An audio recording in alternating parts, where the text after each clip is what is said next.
untuk ngambil keputusan kemarin Lebaran. Walaupun sebenarnya kan itu hari kemerdekaan kita ya, tapi Masya Allah tabarakallah ternyata hanya untuk merayakan hari itu aja saya tidak mudah juga. Selama ini kan kita nggak pernah Lebaran ya. Nah setelah tahu kita ada merayakan hari Idul Fitri juga di situ, mereka tuh kayak benar nggak sih Koni gitu. Koni sebenarnya merayakan apa gitu kan? Banyak pertanyaan yang bikin saya kadang mohon maaf ada rasa nyep gitu juga ya, ada rasa sakit juga dengan pertanyaan-pertanyaan itu. Ada juga pertanyaan-pertanyaan yang saya tidak bisa jawab, tapi Masya Allah yang luar biasanya di situ yang mereka tidak pernah datang ke rumah saya pun datang gitu. Yang tetangga-tetangga ini ada salah satu tetangga saya, mereka bertiga, tapi yang ngawalin itu satu orang. Dia bilang gitu sambil nyedok baksonya, "Lisa, bakso kok enak loh, ini pakai daging babi." Langsung disebutkan gitu. Kemarin itu sempat bilang kan rasanya tuh nggak mampu dah berdiri, sampai saya mengurung diri itu 2 minggu di dalam rumah. Kok kayak gini benar ya gitu, kok saya makin sholat kok makin ini ya, makin berat ya gitu. Amma yatasaalun.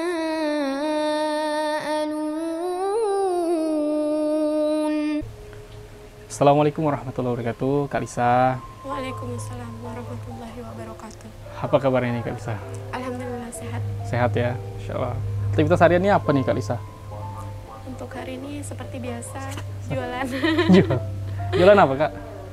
Nah saya banyak ya karena saya juga bermitra dengan salah satu perusahaan juga, yang mana saya jualnya ya parfum, lotion, dan skincare ya? Kebutuhan buat wanita. Masya Dan Allah. juga kecantikan gitu. Alhamdulillah. Tapi tetap semangat lah ya. Insya Allah. Ini kan udah lewat Lebaran ya. Iya. Lewat Lebaran. Gimana Lebaran kemarin, lancar Kak?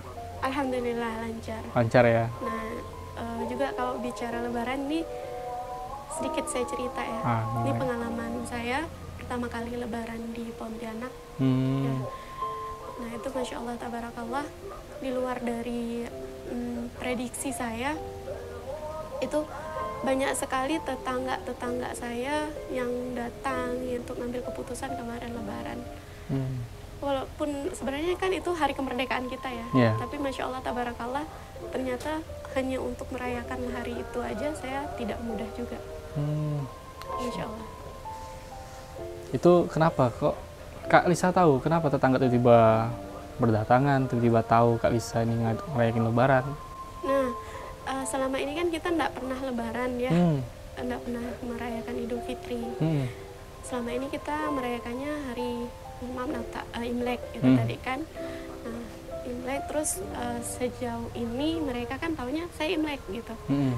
Dan jadi tetangga tuh pada datang semua, yang baiknya yang tadi yang satu komunitas dengan kita, yang dari gereja kah, yang dari yang Chinese kah, yang Katolik kah, semuanya datang, termasuklah yang non Muslim gitu kan. Nah setelah tahu kita ada merayakan hari Idul Fitri juga di situ, mereka tuh kayak benar nggak sih Koni gitu.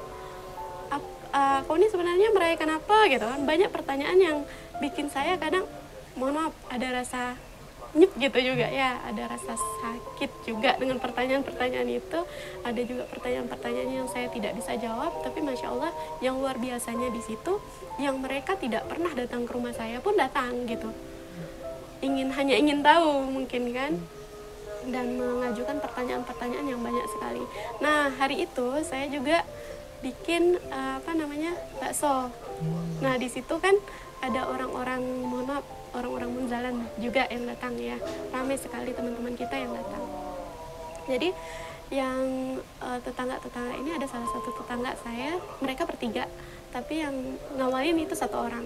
Dia bilang gitu sambil nyedok baksonya, "Lisa, bakso kok enak loh, ini pakai daging babi." Boleh disebut nggak ya? Bab 1 ya? Iya. Dibilang Langsung disebutkan gitu, langsung yang pakai jilbab-jilbab kan lagi ngantri nih, mau ngambil juga kan, pakai mangkok kan, gitu kan, lagi pegang mangkok. Terus mereka langsung lihat wajah saya. Saya tuh nggak tahu, bingung ya, cuman hanya kasih kode mata aja. Habis itu bener-bener rasanya tuh kayak gimana jelaskan ini, mereka udah telanjur dengar gitu kan, tapi mereka yakin kok bahwasanya apa yang saya berikan pasti insya Allah yang terbaik, yang halal pastinya ya. Iya betul. Itu Masya Allah. Itu non muslim ya yang iya ngomong itu non muslim, masih banyak lagi omongan-omongan yang Masya Allah gitu. Nah jadi di situ padahal harusnya kan itu membahagiakan, tapi banyak sekali juga yang buat saya tuh merasa Masya Allah, oh kayak gini ya ternyata kita mau berbuat baik aja tidak semudah itu. Masya Allah. Iya, ternyata memang bingung juga kan, ini kan momennya lebaran kan, otomatis tidak ada daging itu juga kan. Betul. Tapi ternyata bilangnya ada daging itu. Betul. Ya namanya bukan juga bilangnya ada, tapi tapi itu. memang itu. Ya namanya juga ujian ya Kak ya. Iya betul.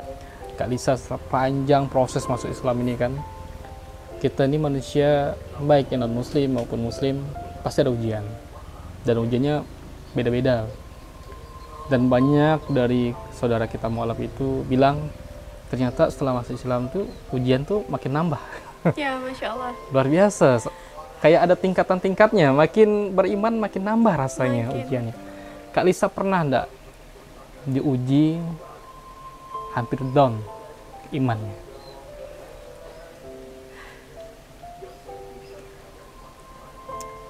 Bahkan kemarin itu sempat bilang kan, rasanya tuh nggak mampu dah berdiri, sampai saya mengurung diri itu 2 minggu di dalam rumah. Kok kayak gini benar ya gitu, kok saya makin sholat kok makin ini ya, makin berat ya gitu. Saya kemarin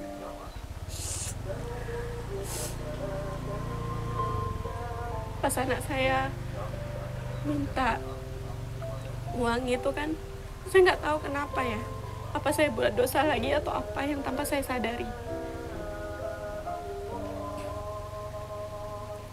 Penjualan semuanya anjlok, maksudnya tuh nggak ada penjualan sama sekali berbulan-bulan. Loh kok gini ya gitu, bener-bener nggak ada penjualan sama sekali. Jadi apa yang ada itu saya jual. Jadi saya apa yang ada saya jual. Anak saya kan di pondok ya, 4-4-nya. Saya selalu bohongin mereka kan. Akhirnya mereka minta uang apa segala macam. Bentar ya, uang mami belum dibayar, padahal bukan belum dibayar, maminya belum ada penjualan. Saya nggak tahu ngapa kok tiba-tiba langsung kayak gitu. Mungkin saya buat dosa yang tanpa saya sadari. Terus pas kemarin mau ujian apa segala macam, mereka kan butuh pakai barang ya. Terus saya mengumpulkan uang receh untuk kasih mereka. Itu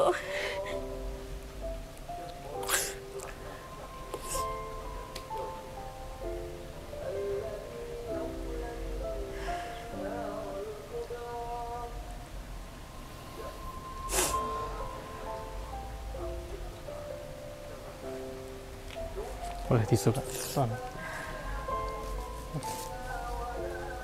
ya, di satu sisi kalau soal ada uang atau nggak ada uang, mungkin saya masih bisa tahan. Yang penting kita nggak perlu ngomong di luar.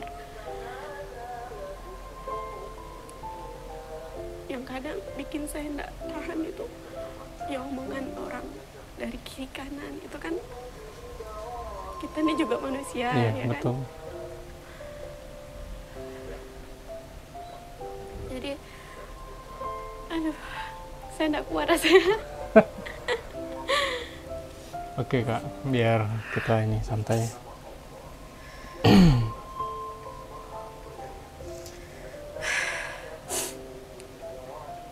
Kalau dari kakak sendiri ini Kak, ini kan udah diuji bertubi-tubi juga, dan endingnya memang ya kita juga manusia lemah kan, yang butuh sandaran. Apalagi kita ini tahu betul selagi kita masih hidup ini pasti ada ujian kiri kanan. Ya manusia itulah ujian kita sebenarnya. Nah, tapi kita tidak tahu juga, bisa jadi transfer amal soleh juga. Orang-orang yang ngomong kita kan otomatis amal kebaikan orang itu lari ke kita kan. Nah, itulah kemarin tuh ceritanya, sampai dapat kabar juga gitu dari orang, kok jauh-jauh dari Malaysia bisa tahu Kak Lisa. Oh, rupanya dapat rekomendasi YouTube yang di situ memang videonya Kak Lisa. Dan betul-betul nominalnya disampaikan sekian, ini untuk Kak Lisa. Dan bukan cowok, cewek. Nah, saya juga tidak tahu kan. Berarti kan ada hal-hal yang baik ini, mungkin ujian-ujian yang kakak hadapi ini terkonek nih, sampailah ke saudara-saudara kita yang lembut hatinya. Alhamdulillah. Inilah kenapa kita ngundang Kak Lisa hari ini ceritanya. Oke, mungkin kita tidak lama ya Kak Lisa ya. Memang berat juga ya ceritanya.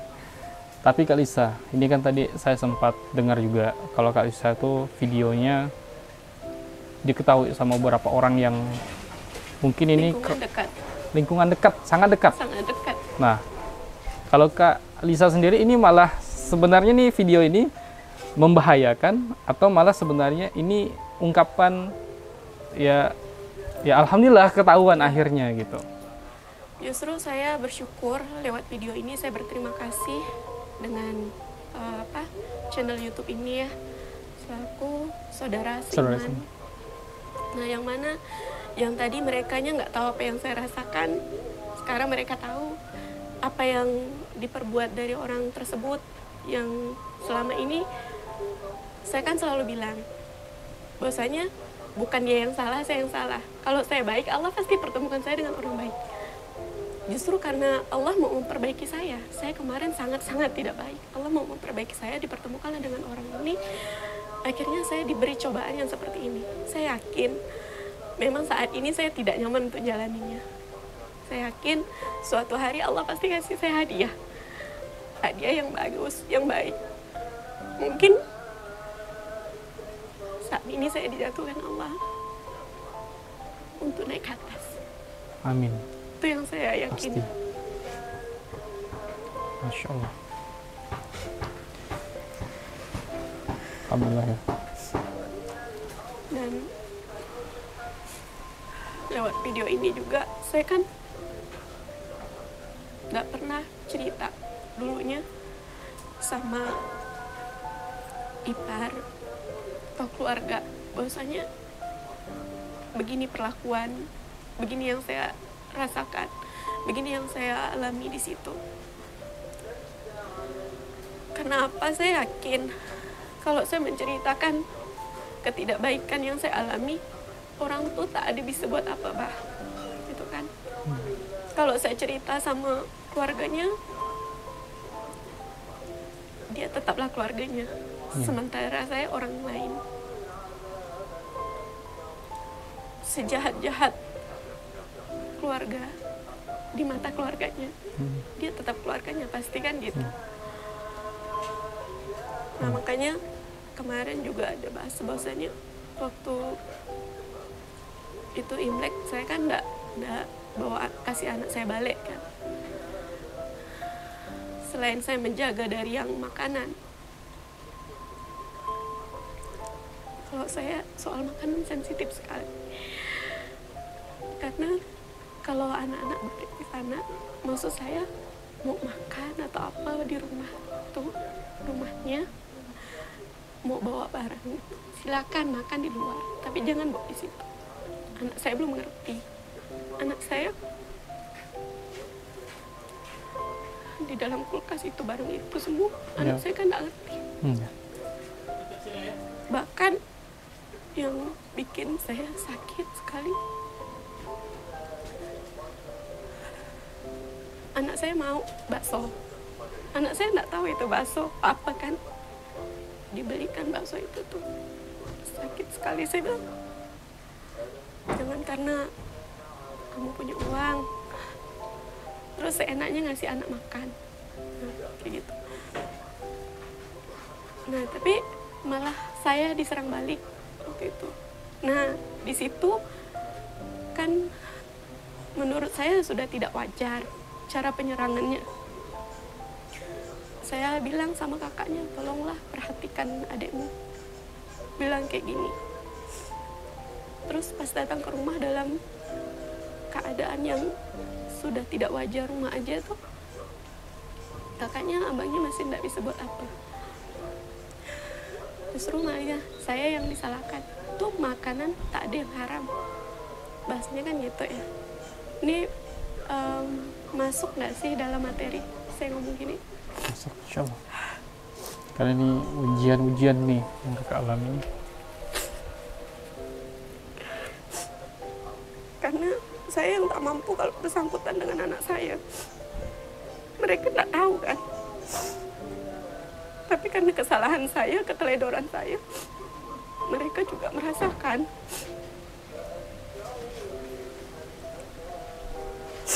Nah, di situ makanan itu tidak ada yang haram, dia bilang. Semuanya boleh dimakan. Dia bilang gitu kan. Jadi hanya kalian aja yang mengharamkan gitu. Nah, cuman karena kita nih kan udah ngerti bahwasanya untuk apa sih kita berdebat. Ya. Jadi saya diam aja. Kayak gitu. Terus jadi saya nggak kasih anak saya balik waktu Imlek kemarin. Nah, terus adalah lagi bahasa-bahasa yang tak nyaman. Pokoknya itu yang bikin saya kadang nggak mampu itu karena selalu diserang. Sampai saya bilang, ya Allah, nggak ada sih orang yang bantu saya gitu. Pegang tangan saya kayak kamu bisa bah, kau kuat bah gitu. Kok nggak ada sih? Kayak gitu. Astagfirullahaladzim.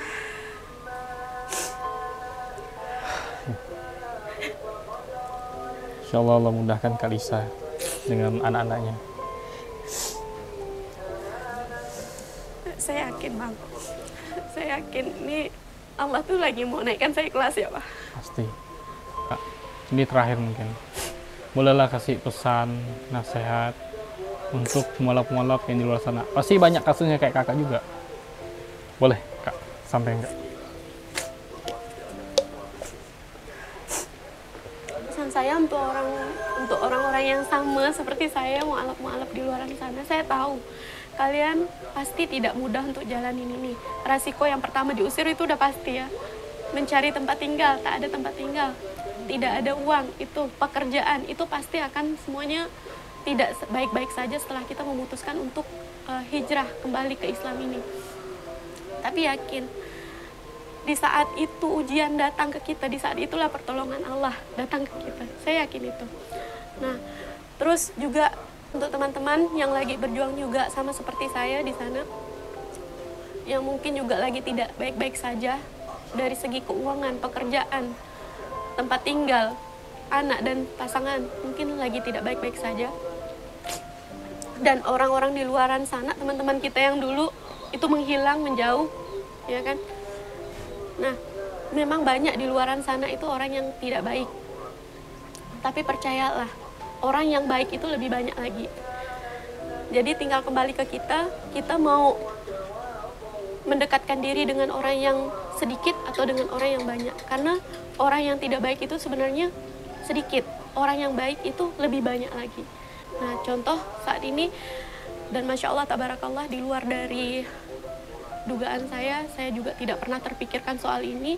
Saya ditelepon oleh Bang Fatih, di chat oleh Bang Fatih, ada salah satu orang baik dari Malaysia, yang mana saya di sini di Indonesia, saya di sini di Kalimantan, tapi sampai ada orang Malaysia, orang baik yang Allah datangkan dari Malaysia, memberikan titipan hadiah untuk saya dan anak-anak. Masya Allah, saya nggak tahu siapa orang baiknya, saya juga nggak tahu hadiahnya apa, saya yakin tapi itu pasti yang terbaik dari Allah untuk saya. Dan orang ini juga orang yang baik Allah datangkan ke saya, padahal saya nggak pernah ketemu sama beliau. Saya nggak tahu beliau siapa, beliau juga nggak tahu saya siapa. Semoga Allah balas apa yang beliau kasih ke saya, Allah gantikan beribu-ribu kebaikan untuk beliau. Allah jaga keluarganya, anak cucu serta keturunannya selama-lamanya.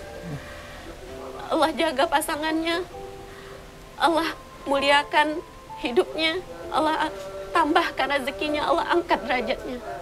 Dan selalu Allah berikan kebermanfaatan dimanapun kakinya berpijak. Selalu Allah lindungi dalam lindungan dan kasih sayang Allah. Amin. Itu. Insyaallah. Alhamdulillah.